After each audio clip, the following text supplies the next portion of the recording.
नमस्कार दोस्तों, जैसा कि मैंने आपको पिछली वीडियो में बताया था कि आज से मैं 10th क्लास के कुछ इम्पोर्टेंट टॉपिक्स आपको बताऊंगा। मतलब 10th की एग्जाम आने वाली है 6 मई से, जैसे कि आप जानते हैं। तो उसी के संदर्भ में मैंने आपको पिछली वीडियो में बताया था। तो आज मैं आपको प्रोबेबिलिटी, एक अपना चैप्टर 10th क्लास के अंदर जो 9th क्लास में भी काम में है, 8th में भी आता है, उसके कुछ बेसिक बातें मैं आपको बताने जा रहा हूँ जो छोटे क्वेश्चन के अंदर आपको पूछी जा सकती है। तो प्रोबेबिलिटी क्या होती है? प्रोबेबिलिटी का मतलब होता है कि possibility of occurrence an event is expressed in numerically, मतलब किसी भी घटना के घटित होने की क्या संभावना है उसको न्यूमेरिकली रूप से व्यक्त करने को प्रोबेबिलिटी बोलते हैं, जिसको अपन पी से डिनोट करते हैं। प्रोबेबिलिटी को पी से डिनोट करते हैं। या ई का मतलब इवेंट से, ई का मतलब इवेंट से।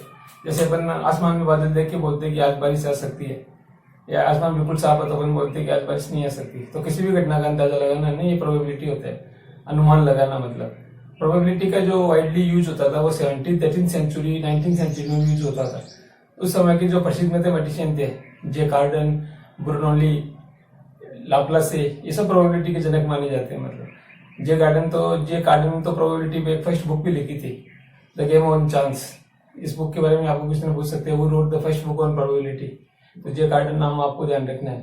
तो ये जो प्रोबेबिलिटी होती है संभावना से भरी हुई होती है। मतलब इसमें जो गैम्बलर्स थे पहले, वो गैम्बलर्स जैसे घोड़े वगैरह पे दांव लगाते थे, तो उनके लिए वो मैथमेटिशियन के पास जाते थे और उनको कुछ एक बोलते थे कि आपको कोई ऐसा कोई आइडिया हो कि कौन सा घोड़ा जीत सकता है इसके अंदर। तो एक वो अनुमान लगाया जाता था, उसी से प्रोबेबिलिटी का विकास हुआ। तो प्रोबेबिलिटी का मतलब स्पेक्यूलेशन है, मतलब एक अनुमान लगाना किसी भी चीज का। अब इसमें कई डेफिनेशन है जो आप इसमें स्पेशली ध्यान रखना। जैसे प्रोबेबिलिटी की हो गई, इवेंट हो गया, एक्सपेरिमेंट हो गया, ट्रायल हो गया, रैंडम एक्सपेरिमेंट हो गया। तो इन डेफिनेशन सब आपको बुक्स के अंदर मिलेगी। मैं आपको थोड़ा शॉर्ट में बता देता हूँ। एक्सपेरिमेंट्स का मतलब होता है वेल डिफाइंड आउटकम्स। कोई भी प्रोसेस जिसके द्वारा कौन कौन से वेल डिफाइंड आउटकम्स आ सकते हैं ना, वो एक्सपेरिमेंट होता है। और ट्रायल और इवेंट क्या होता है? ट्रायल का मतलब होता है कि जैसे मान लीजिए कि अपन ने एक कॉइन को टॉस किया, तो इसमें हेड और टेल निश्चित रूप से आएंगे। मतलब अपने को पता है कि हेड और टेल में से आने वाला है। तो ये जो टॉस करना हो गया कॉइन को, ये एक इवेंट हो गई। और इसके जो आउटकम्स है, जो रिजल्ट है, वेदर वो हेड हो या टेल हो, वेदर वो हेड या टेल हो, वो एक इवेंट हो गई। मतलब टॉसिंग ए कॉइन, वो तो क्या हो गया, ट्रायल हो गया। और जो इसके रिजल्ट सारे हेड और टेल, वो क्या हो गई, इवेंट हो गई। तो ये हो गया इसके साथ आउटकम। एक होता है आउटकम वर्ड बार बार आता है। आउटकम का मतलब होता है specific result.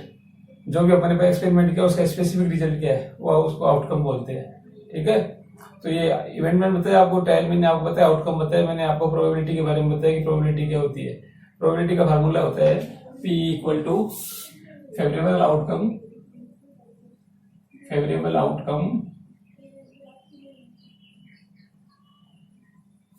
Upon total possible outcomes.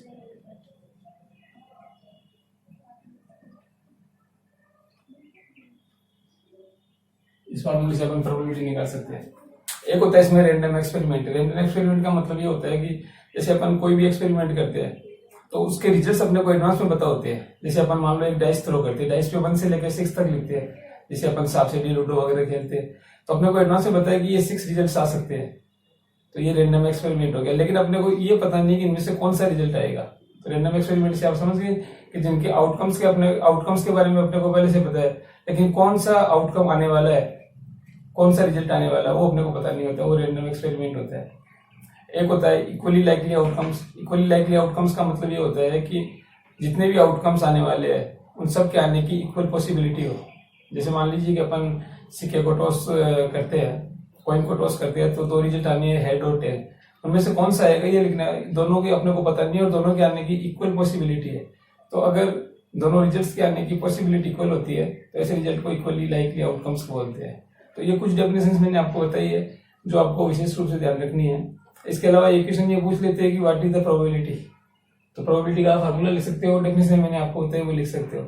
इसके अलावा ये पूछ लेते हैं कि प्रोबेबिलिटी की वैल्यू क्या होती है। तो दोस्तों प्रोबेबिलिटी की वैल्यू 0 to 1 होती है। मतलब प्रोबेबिलिटी की वैल्यू 0 भी हो सकती है, प्रोबेबिलिटी वैल्यू 1 भी हो सकती है, और 0 से 1 के बिटवीन हो सकती है। But probability value less than 0 नहीं हो सकती, 0 से कम नहीं हो सकती और 1 से ग्रेटर नहीं हो सकती। अब 0 से कम नहीं हो सकती, इसका मतलब ये हुआ कि नेगेटिव वैल्यू नहीं हो सकती। प्रोबेबिलिटी की वैल्यू कभी भी नेगेटिव नहीं हो सकती। और 1 से ग्रेटर नहीं होने का मतलब ऐसा है इसका जो न्यूमरेटर है वो मतलब डिनोमिनेटर से ज्यादा नहीं होना चाहिए, न्यूमरेटर में से कम होना चाहिए डिनोमिनेटर से। तो प्रोबेबिलिटी की जो वैल्यू है, प्रोबेबिलिटी की वैल्यू है वो 0 to 1, 0 to 1 मतलब 0 से ग्रेटर हो सकती है, इक्वल हो सकती है, लेकिन 1 से लेस देन और इक्वल, इसका मतलब नेगेटिव वैल्यू नहीं होगी। हमेशा इसका जो न्यूमरेटर है, हमेशा जो न्यूमरेटर है वो लेस होगा डिनोमिनेटर से।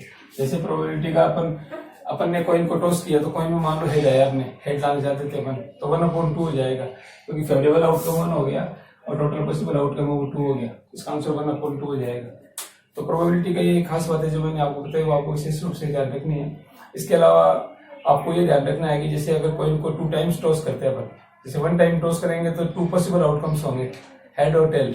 अगर 1 टाइम टॉस करते हैं तो 2 पॉसिबल आउटकम होंगे, हेड और टेल। लेकिन मान लीजिए अपन ने इसको कॉइन को 2 टाइम्स टॉस किया, तो कितने आउटकम्स हो सकते हैं? तो 4 आउटकम्स होंगे। आउटकम्स का मतलब स्पेसिफिक रिजल्ट्स। कौन कौन से हो सकते हैं 4 आउटकम्स? इसमें 4 आउटकम्स दोनों कॉइन्स में हेडेड आ सकते हैं, दोनों कॉइन्स में टेल आ सकते हैं। पहले वाले कॉइन में हेड आ जाए और दूसरे वाले में टेल आ जाए, या पहले वाले में टेल आ जाए और दूसरे वाले में हेड आ जाए, तो टोटल आउटकम्स हो गए 4। तो अगर एग्जाम में ऐसा क्वेश्चन आ जाता है कि when a coin is tossed twice 2 times, तो आपको टोटल पॉसिबल आउटकम्स है वो 4 लिखने हैं। और अगर अपन ये कहते हैं कि when a coin is tossed 3 times, या 3 कॉइन्स आर टॉस्ड साइमल्टेनियसली, एक साथ उनको उछाला जाता है, तो पॉसिबल आउटकम्स क्या होंगे? तो टोटल 8 रिजल्ट्स होंगे। उसके अंदर अगर 3 कॉइन्स को एक साथ टॉस करेंगे तो टोटल 8 रिजल्ट्स होंगे। 3 कॉइन्स टॉस्ड टुगेदर, तो 3 रिजल्ट, टोटल रिजल्ट्स होंगे 8 आउटकम्स। ये जो 8 आउटकम्स है ये आपको लिख लेने हैं, मतलब ये आपके बुक्स में एग्जाम में लिख देता हूँ आपको। जैसे मान लिया आपको तीनों में हेड आ सकता है, तीनों में टेल आ सकता है, पहले कॉइन में हेड आ जाता है, बाकी में टेल आ जाए, फर्स्ट में टेल आ जाए, फिर बाकी में हेड आ जाए, पहले दोनों बार हेड आ जाए और फिर टेल आ जाए, पहले दोनों बार टेल आ जाए फिर हेड आ जाए, फिर आपके पास आ जाए हेड टेल हेड, या ऐसे आ जाए टेल हेड टेल। तो देखिए टोटल 8 रिजल्ट्स आ गए। पहले दोनों में हेड आ गया, दोनों में टेल आ गया, पहले कॉइन में हेड आ जाए, बाकी दोनों में टेल आ जाता है, और पहले में टेल आ जाए, बाकी दोनों में हेड आ जाए, या 2 बार लगातार हेड आ जाए और फिर टेल आ जाए, और या दोनों बार लगातार टेल आए और फिर हेड आ जाए, या फिर हेड टेल हेड, या टेल हेड टेल। इस तरीके से मतलब ये इसके पॉसिबल आउटकम्स हो सकते हैं, टोटल आउटकम्स हो सकते हैं। तो ये बातें आपको ध्यान रखनी है। इसके अलावा आपको डाइस का क्वेश्चन आ जाता है, उसको डाइस भी बोलते हैं, डाई भी बोलते हैं, DIC, डाइस या डाई। तो उसमें 1 से लेकर 6 तक लिखे होते हैं, ठीक है। तो इसके अंदर आपको 2 डेफिनेशन में और बता देता हूँ। जैसे आपको ऐसा क्वेश्चन दे दे कि what is the probability of getting 6 और less than 6 when we throw a dice. अगर डाइस को थ्रो करे तो 6 या 6 से कम रिजल्ट आने की क्या प्रोबेबिलिटी है? तो देखो 6 और 6 से कम तो सारे हो गए, 1 2 3 4 5 6 सब हो गए ना। तो अपना फेवरेबल आउटकम भी 6 हो गया और टोटल आउटकम भी 6 हो गया, तो 6/6 आंसर आ गया 1। तो जिस प्रोबेबिलिटी का अपने पास आंसर 1 आ जाता है उसको बोलते हैं श्योर इवेंट। श्योर इवेंट है सर्टेन इवेंट, ठीक है। अब इसी क्वेश्चन में अगर आपसे ये पूछ ले कि 7 आने की प्रोबेबिलिटी क्या है, डाइस को थ्रो करेंगे, if you throw a dice once what is the probability of getting 7 तो आ ही नहीं सकता, क्योंकि डाइस में तो 1 से लेकर 6 तक लिखे होते हैं, तो 7 नहीं आ नहीं सकता। तो क्या होगा? फेवरेबल आउटकम 0 हो गया, तो इसका आंसर होगा 0/6, और 0/6 का मतलब 0। तो जिस प्रोबेबिलिटी का जो रिजल्ट है, जो आंसर है वो अगर 0 आ जाता है, या प्रोबेबिलिटी 0 होती है, जिस इवेंट की प्रोबेबिलिटी 0 होती है उसको बोलते हैं इम्पॉसिबल इवेंट, ठीक है। तो इस तरीके मैंने आपको खास बातें बताई इसके डाइस के बारे में। और एक क्वेश्चन ऐसे आ जाता है कि when we throw a dice twice और 2 डाइस आर थ्रोवन साइमल्टेनियसली, तब टोटल रिजल्ट्स कितने होते हैं? तब याद रखना है कि टोटल रिजल्ट 6 × 6 36 रिजल्ट्स होंगे। उसकी टेबल आप बना सकते हो, उसकी टेबल आप बना लेना।